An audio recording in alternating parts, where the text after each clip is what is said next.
वृद्ध बोला, हे दैत्यराज, अब ध्यान देकर मेरा वृत्तांत सुने। यह हिरणी मेरे चचा की बेटी और मेरी पत्नी है। जब यह 12 वर्ष की थी तो इसके साथ मेरा विवाह हुआ। यह अत्यंत पतिव्रता थी और मेरे प्रत्येक आदेश का पालन करती थी। किंतु जब विवाह को 30 वर्ष हो गए और इससे कोई संतान नहीं हुई तो मैंने एक दासी मोल ले ली, क्योंकि मुझे संतान की अति तीव्र अभिलाषा थी। कुछ समय बाद दासी से एक पुत्र का जन्म हुआ। बच्चा पैदा होने पर मेरी पत्नी उस बच्चे और उसकी माता से अत्यंत द्वेष रखने लगी। मुझे इस बात का अति खेद है कि मुझे अपनी पत्नी के विद्वेष का हाल बहुत दिन बाद मालूम हुआ। संयोगवश मुझे एक अन्य देश को जाना पड़ा। मैंने अपनी पत्नी से जोर देकर कहा कि मेरे पीछे इन दोनों की अच्छी तरह आराम तकलीफ का ख्याल करना। भगवान चाहेगा तो मैं 1 वर्ष में लौट आऊंगा। मेरी स्त्री ने मेरे जाने के बाद उन दोनों से दुश्मनी रखना शुरू कर दिया। वह जाटू टोना भी सीखने लगी थी। मेरे जाने के बाद उस दुष्ट ने अपने जादू से मेरे बच्चे को बछड़ा बना दिया और उसे मेरे नौकर ग्वाले के सुपुर्द कर दिया कि अपने घर ले जाकर इसे खिला पिलाकर मोटा ताजा कर दे।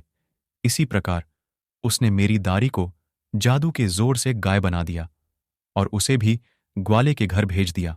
विदेश से वापस आकर मैंने अपनी पत्नी से अपने पुत्र और उसकी मां के बारे में पूछा।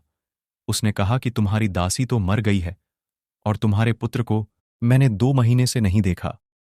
मालूम नहीं वह कहां चला गया। मुझे अपनी दासी के मरने का बड़ा दुख हुआ, किंतु सब्र करके बैठ गया। किंतु मुझे आशा थी कि कभी न कभी पुत्र से मेरी भेंट हो जाएगी। 8 महीने बाद ईद का त्योहार आया। मेरी इच्छा हुई कि इस त्योहार पर मैं किसी पशु का बलिदान करूं। मैंने अपने ग्वाले को बुलाकर कहा कि कुर्बानी के लिए एक स्वस्थ गाय ले आ। संयोग से वह मेरी दासी ही को ले आया, जो जादू के जोर से गाय बन गई थी। मैंने उसे बलिदान करने के लिए उसके पैरों को बांधा तो वह बड़े करुणापूर्ण स्वर में डकारने लगी और उसकी आंखों से आंसू की धारा बहने लगी।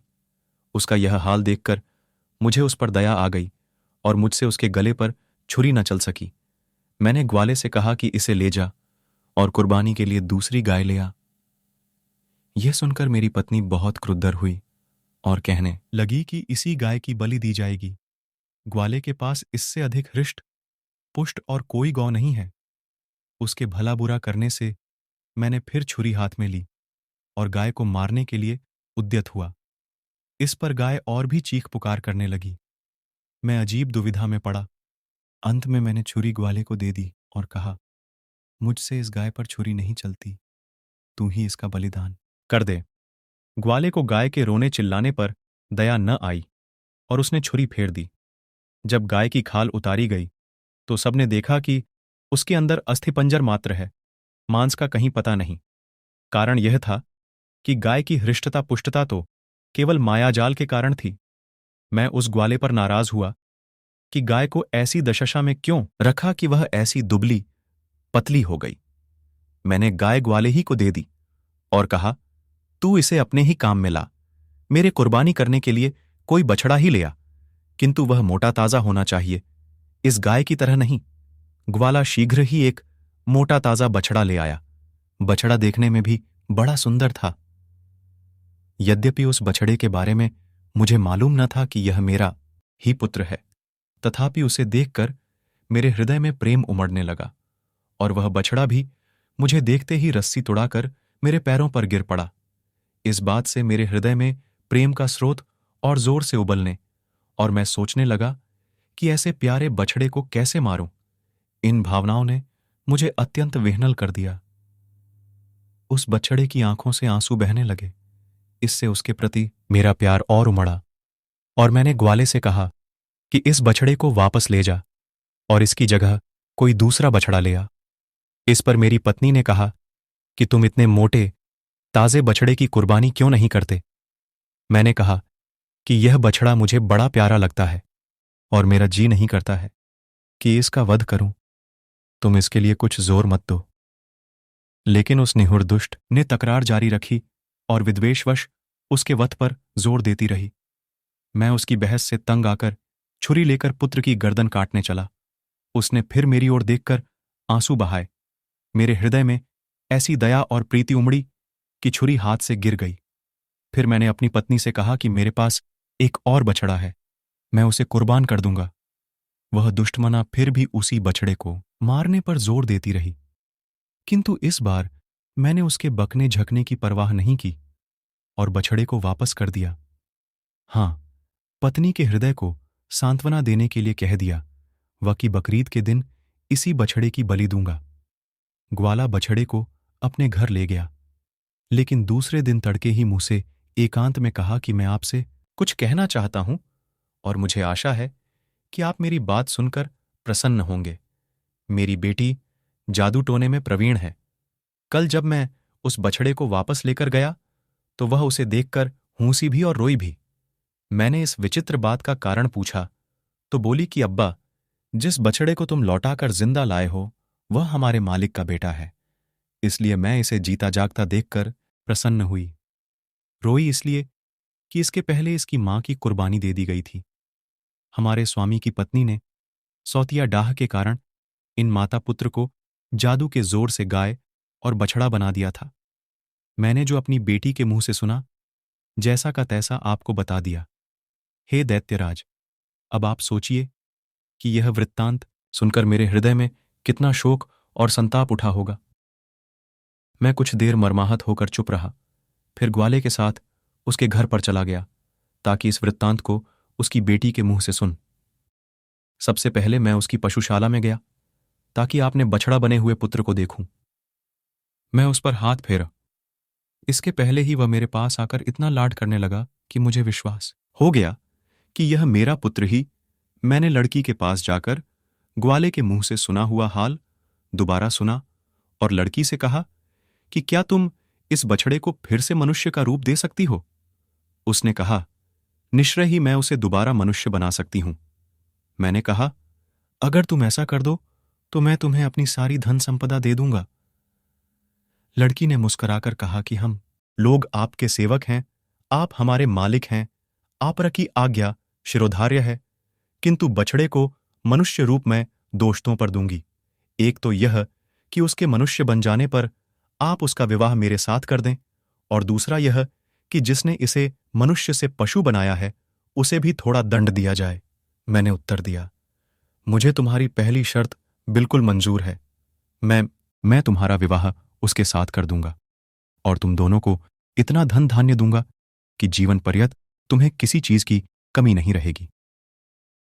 दूसरी शर्त में निर्णय, मैं तुम्हारे ही हाथ छोड़ता हूं। तुम जो भी दंड उसके लिए उचित समझोगी वही दंड मेरी पत्नी को दिया जाएगा।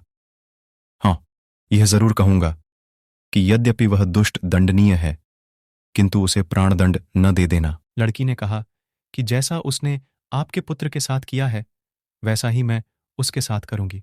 यह कहकर उसने एक प्याले में पानी लिया और उसे अभिमंत्रित करके बछड़े को सामने लाकर कहा कि ऐ खुदा के बंदे, अगर तू आदमी है और केवल जादू के कारण बछड़ा बना है तो भगवान की दया से अपना पूर्व रूप प्राप्त कर ले। यह कहकर उसने अभिमंत्रित जल उस पर छिड़का और वह तुरंत ही मनुष्य रूप में आ गया। मैंने प्रीतिपूर्वक उसे छाती से लगाया और गदगद स्वर में उससे कहा कि इस लड़की के कारण ही तुमने फिर से मानव देह पाई है। तुम इसका एहसान चुकाओ और इसके साथ विवाह कर लो। पुत्र ने सहर्ष मेरी बात मानी। लड़की ने इसी प्रकार जल को अभिमंत्रित करके मेरी पत्नी को हिरनी का स्वरूप दे दिया। मेरे पुत्र ने उस कन्या के साथ विवाह किया, किंतु दुर्भाग्यवश वह थोड़े ही समय के बाद मर गई। मेरे पुत्र को इतना दुख हुआ कि वह देश छोड़कर कहीं चला गया। बहुत दिनों तक मुझे उसका कोई समाचार नहीं मिला, अतएव मैं उसे ढूंढने निकला हूं।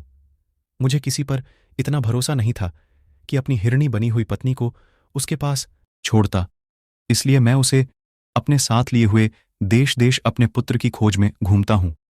यही मेरी और इस हिरणी की कहानी है। अब आप स्वयं निर्णय कर लें कि यह घटना विचित्र है या नहीं। इस लड़की के कारण ही तुमने फिर से मानव देह पाई है। तुम इसका एहसान चुकाओ और इसके साथ विवाह कर लो। पुत्र ने सहर्ष मेरी बात मानी। लड़की ने इसी प्रकार जल को अभिमंत्रित करके मेरी पत्नी को हिरनी का स्वरूप दे दिया। मेरे पुत्र ने उस कन्या के साथ विवाह किया, किंतु दुर्भाग्यवश वह थोड़े ही समय के बाद मर गई। मेरे पुत्र को इतना दुख हुआ कि वह देश छोड़कर कहीं चला गया। बहुत दिनों तक मुझे उसका कोई समाचार नहीं मिला, अतएव मैं उसे ढूंढने निकला हूं। मुझे किसी पर इतना भरोसा नहीं था कि अपनी हिरनी बनी हुई पत्नी को उसके पास छोड़ता, इसलिए मैं उसे अपने साथ लिए हुए देश देश अपने पुत्र की खोज में घूमता हूं। यही मेरी और इस हिरनी की कहानी है। अब आप स्वयं निर्णय कर लें कि यह घटना विचित्र है या नहीं। दैत्य ने कहा, निसंदेह विचित्र है। मैंने व्यापारी के अपराध का 1/3 हिस्सा माफ कर दिया। फिर शहरजाद ने शहरयार से निवेदन किया कि जब पहला वृद्ध मनुष्य अपनी कहानी कह चुका, तो दूसरे बूढ़े ने, जो अपने साथ 2 काले कुत्ते लिए था, दैत्य से कहा कि मैं भी अपना और इन दोनों कुत्तों का इतिहास आपके सम्मुख रखता हूं। यदि यह पहली कहानी से भी अच्छा हो तो आशा करता हूं कि उसे सुनने के बाद व्यापारी के अपराध का 1/3 भाग और क्षमा कर दिया जाएगा। दैत्य ने कहा कि अगर तुम्हारी कहानी पहली कहानी से अधिक विचित्र हुई तो मैं तुम्हारी बात जरूर मानूंगा।